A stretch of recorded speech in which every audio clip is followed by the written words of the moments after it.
কিরে, তোরা দুই বোনে কোথায় গেলি? তোদেরকে যে দেখতেই পাচ্ছি না। বাড়িতে আছিস নাকি নেই?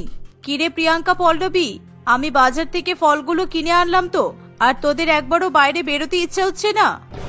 মা আবার মনে হয় ফল কিনে এনেছে, তাহলে নিশ্চয়ই তরমুজও কিনে এনেছে। যাক বাবা, তাহলে আমাকে আর লুকিয়ে লুকিয়ে বাজারে যেতে হবে না, আর বাজারে গিয়ে তরমুজও খেতে হবে না। বাড়িতেই আমি লুকিয়ে লুকিয়ে তরমুজ খেতে পারবো। মা, কি হয়েছেটা কি? তুমি এত চিৎকার করছো কেন? এখানে তো প্রিয়াঙ্কা আছে, ওকে ডাকলেই তো হতো, আমাকেও আবার আসতে হবে কেন? এই রে, এবার মনে হয় আমি এই মেয়েটার জন্য ধরা পড়ে যাব। একটু সামান্য ফলটাও বয়ে আনতে পারছি না, আমাকেই যেতে হবে। ধুর, এরকম তরমুজ খাওয়ার সময় কেউ যদি বিরক্ত করে তাহলে আমার খুবই রাগ ধরে। কই প্রিয়াঙ্কা, কই? তোর দিদিকে তো দেখতে পাচ্ছি না, সে কোথায়? ও বুঝেছি, তুমি নিশ্চয়ই ফ্রিজে আগে থেকে তরমুজ রেখেছিলে, তাই না? হ্যাঁ, সে তো রেখেছিলাম, তবে অল্প তরমুজ ছিল ফ্রিজে, বেশি ছিল না। সেই জন্য আমি আরেকটা তরমুজ বাজার থেকে কিনে নিয়ে এলাম। তাছাড়া তুই তো জানিস তোর বাবা তরমুজ খেতে কত ভালোবাসে, তাই আমি এত বড় একটা তরমুজ নিয়ে এসেছি। মা, তাহলে আর কি, তুমি তো আমাদের জন্যই নিয়ে এসেছো, তাই না? ও বুঝলাম, তুমি আমাদের সবার জন্য তরমুজ নিয়ে এসেছো, তাই তো? আর তুমি তো জানো তোমার বড় মেয়ে প্রিয়াঙ্কা, ও তো আরো বড় তরমুজ লাভার।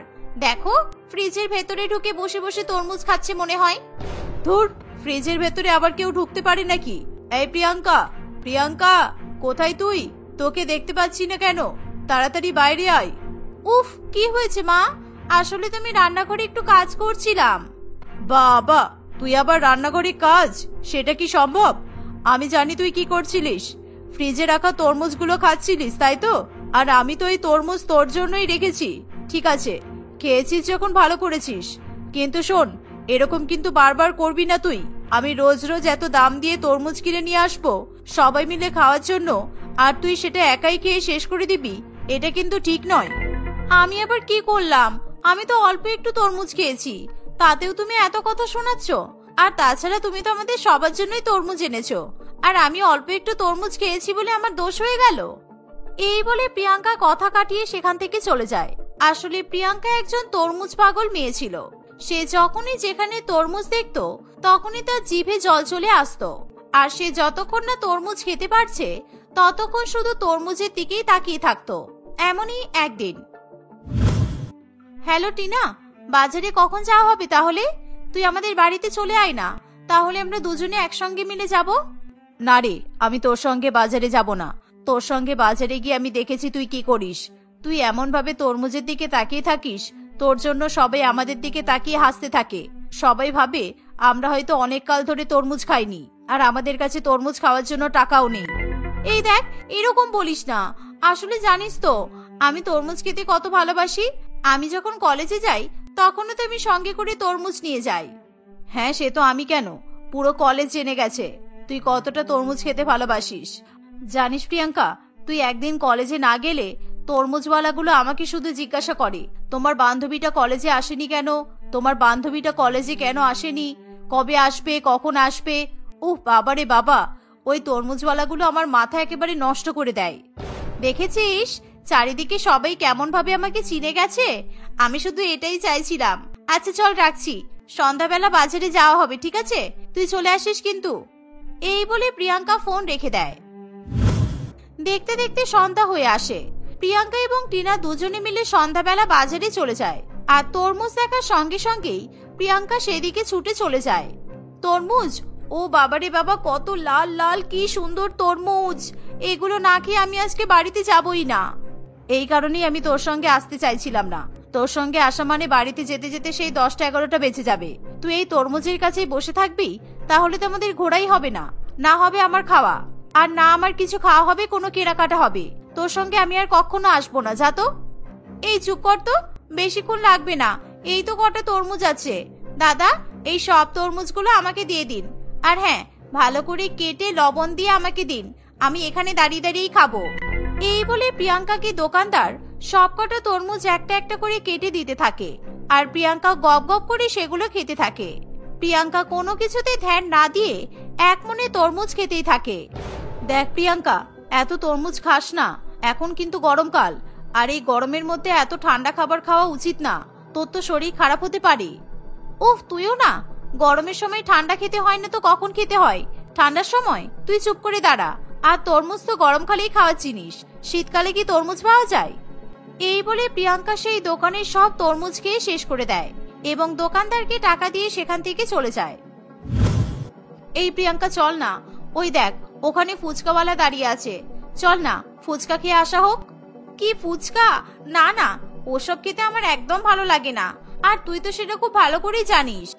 হ্যাঁ, তোর তো শুধু তরমুজ ভালো লাগে, তরমুজ ছাড়া তো তুই আর কাউকেই চিনিস না, সে যতই দামি হোক না কেন, তাই না? ঠিক আছে, তোকে খেতে হবে না, তুই এখানেই দাঁড়া, আমি বরং একা গিয়ে ফুচকা খেয়ে আসছি। এই বলে টিনা ফুচকা খেতে দাঁড়িয়ে পড়ে। অন্যদিকে প্রিয়াঙ্কা তখন এদিক ওদিক ঘুরে দেখতে থাকে অন্য কোথাও তরমুজ পাওয়া যায় কিনা। সে আর কোথাও তরমুজওয়ালাকে দেখতে পায় না। তাই কিছুক্ষণ পর টিনা এবং প্রিয়াঙ্কা যে যার মতো বাড়িতে ফিরে যায়। এভাবেই দেখতে দেখতে কিছুদিন কাটে। একদিন প্রিয়াঙ্কার বাবা প্রিয়াঙ্কার জন্য একটা বিয়ের সম্বন্ধ দেখে। পাত্রের নাম ছিল মোহন। মোহন অনেক ধনী পরিবারের ছেলে ছিল, তাই প্রিয়াঙ্কার বাবা মা খুব সহজেই এই বিয়ের জন্য রাজি হয়ে যায়। কিছুদিনের মধ্যেই প্রিয়াঙ্কার সঙ্গে মোহনের শুভ বিবাহ সম্পন্ন হয়। প্রিয়াঙ্কা যখন সকলকে বিদায় জানিয়ে শ্বশুরবাড়িতে যাচ্ছিল, তখন প্রিয়াঙ্কার মা তাকে বলে, দেখ প্রিয়াঙ্কা, ওখানে গিয়ে কিন্তু একদম উল্টোপাল্টা ব্যবহার করিস না, কেমন? সবার সামনে নতুন বউয়ের মতো করেই থাকবি, কোন রকম অন্যদিকে চোখ দিবি না। আর শ্বশুরবাড়িতে গিয়ে যেন তরমুজ লুকিয়ে লুকিয়ে খেতে যাস না, তাহলে সবাই তোকে তরমুজ চোর মনে করবে। মা, তুমি এখনো আমাকে একই কথা বলবে? আমি তো চলে যাচ্ছি, আর তুমি আমাকে এখনো জ্ঞান দেবে? ঠিক আছে যাও, বিয়ের পরে আমি আর বাড়িতে আসবোই না। দিদি, মা তোর ভালোর জন্যই বলছে, আর তুই আবার মাকে এরকম করে বলছিস? দেখ, তুই যদি শ্বশুর বাড়িতে গিয়েও এরকম করিস, তাহলে তো শ্বশুর বাড়ির লোকেরা তো আমাদেরকেই খারাপ ভাববে, আর বাবা মাকেও হয়তো খারাপ ভাববে যে বাবা মা তোকে ভালো করে শিক্ষা দিতে পারেনি। দেখেছিস, তোর ছোট বোনের অনেক ভালো জ্ঞান বুদ্ধি আছে। তুই যদি ওখানে গিয়েও তরমুজ লুকিয়ে লুকিয়ে খাস, তাহলে কিন্তু সবাই তোকে তরমুজ চোর বউ বলবে। কিছুক্ষণ পর প্রিয়াঙ্কা তার শ্বশুর বাড়িতে চলে যায়। শ্বশুর বাড়িতে যেতেই প্রিয়াঙ্কার শাশুড়ি মা অন্বেষা দেবী তার বৌমাকে বরণ করে বাড়িতে তোলে। প্রিয়াঙ্কাকে তার শাশুড়ি মা ঘর দেখিয়ে দেয়, আর প্রিয়াঙ্কা তার ঘরে বসে বসে বিশ্রাম নিতে থাকে। ধুর, এমন ভাবে একা একা বসে থাকতে কি ভালো লাগে? এখন যদি একটু তরমুজ পেতাম তাহলে খুব ভালো লাগতো। ঠান্ডা ঠান্ডা তরমুজ খেতে কত ভালো লাগে, আর রসালো তরমুজ লবণ দিয়ে তো আরো খেতে ভালো লাগে, কিন্তু এখানে আমি তরমুজ কোথায় পাবো? প্রিয়াঙ্কা যখন মনে মনে এসব কথা ভাবতে থাকে, তখন সেখানে মোহন চলে আসে। আচ্ছা প্রিয়াঙ্কা, তোমার কি খিদে পেয়েছে? আমি কি কিছু খাবার এনে দেবো? তুমি তো অনেকক্ষণ থেকে বসে আছো, তাই আমি ভাবলাম হয়তো তোমার খিদে পেয়েছে।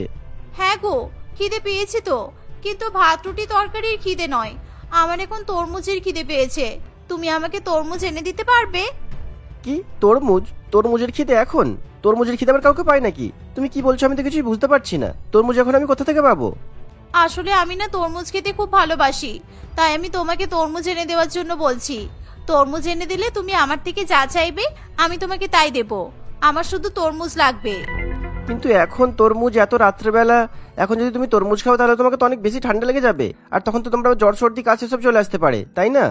তোমাকে অত কিছু ভাবতে হবে না, আমার যখন ইচ্ছে হয় আমি তখনই তরমুজ খাই, আর ওসব কিছুই হয় না। আমি একদমই তো ঠিক থাকি, তুমি শুধু আমাকে তরমুজ নিয়ে এসে দাও। আচ্ছা ঠিক আছে, কাল সকালবেলা আমি তোমাকে তরমুজ কিনে দেবো। ঠিক আছে, এবার ঘুমিয়ে পড়ো। এরকম একটা তরমুজ পাগল বউ পাবো, এটা তো আমি আগে ভাবিনি। আচ্ছা সে যাই হোক না কেন, তরমুজ পাগল হোক আর যাই হোক, দেখতে তো সুন্দর, এটাই আমার জন্য অনেক। মোহন মনে মনে এসব ভাবতে ভাবতে ঘুমিয়ে পড়ে। দেখতে দেখতে সকাল হয়ে যায়। সকালবেলা মোহন প্রিয়াঙ্কাকে অনেকগুলো তরমুজ নিয়ে এসে দেয়। এত বেশি পরিমাণে তরমুজ দেখে প্রিয়াঙ্কা খুবই খুশি হয়, আর তরমুজগুলো অনেক বড় বড় ছিল বলে প্রিয়াঙ্কা আরো বেশি আনন্দ পায়। সেদিন প্রিয়াঙ্কা মন ভরে তরমুজ খায়, আর তার তরমুজ খাওয়ার ধরন দেখে তার শ্বশুর বাড়ির সকলেই চমকে ওঠে। এভাবেই দেখতে দেখতে কিছুদিন কাটে। একদিন সকালবেলা প্রিয়াঙ্কা তরমুজ খাওয়া শুরু করে।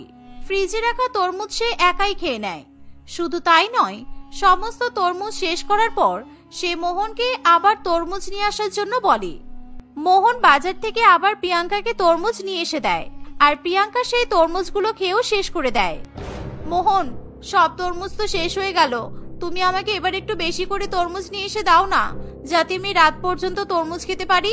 আসলে প্রচন্ড গরম পড়ছে তো, এই গরমে তরমুজ না খেলে আমার যেন আরো বেশি গরম লাগে। গরমের মধ্যে তরমুজ খেলে আমার শরীর মন সব ঠান্ডা থাকে। আচ্ছা প্রিয়াঙ্কা, তুমি কি শুধু তরমুজ খেয়েই থাকবে? তোমাকে তো বাকি সব খাবারও খেতে হবে। এরকম বারবার তরমুজ খেলে তোমার তো ঠান্ডা লেগে যাবে। তুমি আমার কথা কেন শুনছো না বলো তো? মোহনের কথায় পাত্তা না দিয়ে প্রিয়াঙ্কা নিজের ঘরে চলে যায়। এভাবেই প্রিয়াঙ্কা সেদিন অনেক বেশি পরিমাণে তরমুজ খেয়ে ফেলে। এমনকি রাত্রিবেলাও সে আরো 2টো গোটা তরমুজ খেয়ে ঘুমিয়ে পড়ে। কিন্তু কিছুক্ষণ পরেই প্রিয়াঙ্কার হাঁচি হতে শুরু হয়।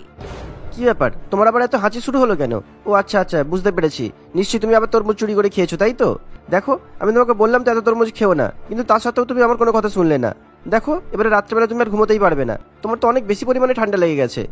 প্রিয়াঙ্কা মোহনের কোনো কথার উত্তর দিতে পারে না, কারণ সে অনবরত হাঁচি করতেই থাকে।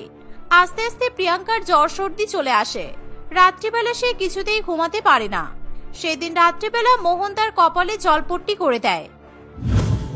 আর পরের দিন সকালবেলা সে প্রিয়াঙ্কাকে হাসপাতালে নিয়ে যায়। অনেক বাড়াবাড়ি হয়ে যাওয়ার ফলে প্রিয়াঙ্কাকে এমার্জেন্সি রুমে নিয়ে যাওয়া হয়। এত বেশি পরিমাণে ঠান্ডা খেলে যা হয়, দেখতেই তো পাচ্ছেন কেমন গরম পড়েছে। তার উপরে যদি ঠান্ডা কোনো জিনিস খাওয়া হয় তাহলে তো ঠান্ডা ধরবেই। এত বেশি পরিমাণে ঠান্ডা ঠান্ডা তরমুজ খেয়ে ভীষণ পরিমাণে সর্দি হয়েছে, যার ফলে নিঃশ্বাসও নিতে পারছেন না, আর জ্বরে তো থরথর করে কাঁপছেনই। এই বলে ডাক্তারবাবু সেখান থেকে চলে যায়। বেশ কয়েক ঘন্টা ধরে প্রিয়াঙ্কার চিকিৎসা চলে। পরের দিন সকালবেলা প্রিয়াঙ্কা একটু সুস্থ হতেই নিজের ভুল বুঝতে পারে। মোহন, আমাকে ক্ষমা করে দাও, আমি তোমার কোনো কথা শুনিনি। আজকে যদি তোমার কথা আমি শুনতাম তাহলে আমাকে এই দিনটা দেখতে হতো না। আমার জন্য তোমাদেরকেও কত কষ্ট পেতে হলো। রাত্রিবেলা না ঘুমিয়ে তোমরা সবাই আমার কাছে বসে আছো। আমাকে ক্ষমা করে দাও, আমি আর এরকম অতিরিক্ত পরিমাণে তরমুজ খাবো না কখনো। সেদিনের পর থেকে প্রিয়াঙ্কা অতিরিক্ত পরিমাণে তরমুজ খাওয়া বন্ধ করে দেয়। যদি কখনো তার তরমুজ খাওয়ার ইচ্ছা হয়, সে পরিমাণ মতো কম করেই তরমুজ খায়। এভাবে প্রিয়াঙ্কা তার শ্বশুরবাড়ির লোকেদের সঙ্গে হাসি খুশি সংসার করতে থাকে।